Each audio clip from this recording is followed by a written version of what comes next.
हर हर महादेव. 31 डिसेंबर येतोय.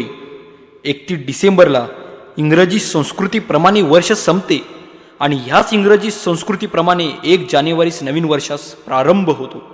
पण आपल्यातले बरेच जण ह्या इंग्रजी संस्कृतीचे पाय चाटतातच.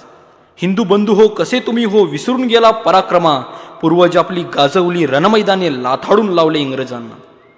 ज्या माणसांना पारतंत्र्यात सांडलेल्या रक्ताची जाणीव नसते त्या माणसांना स्वातंत्र्याची किंमत कळत नाही.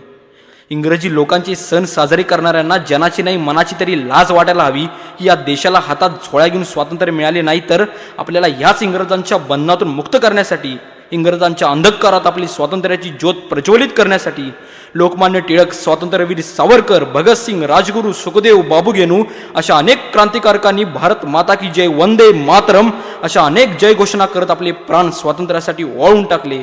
पण आपण त्यांचेच वंशज जेव्हा या इंग्रज लोकांचे सण साजरे करतो, तेव्हा ज्यांनी आपल्याला इंग्रजांच्या बंधनातून मुक्त करण्यासाठी प्राणाची आहुती दिली त्यांना स्वर्गामध्ये किती वेदना होत असतील याचा थोडा तरी विचार केलाय?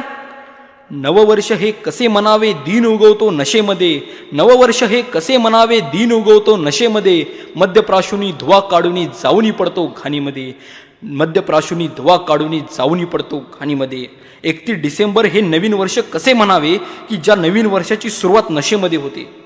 हे असले नवीन वर्ष साजरे करण्यापेक्षा आपली संस्कृती व परंपरा जपणारे नवीन वर्ष हे गुढीपाडव्याला सकाळी पहाटे अभ्यंग स्नान करून आपल्या संस्कृतीची गुढी आभाळी नेऊन समदूर साखर वाटून नवीन वर्ष हे गुढीपाडव्याला साजरे करावे ही आत्मीय भावानी विनंती.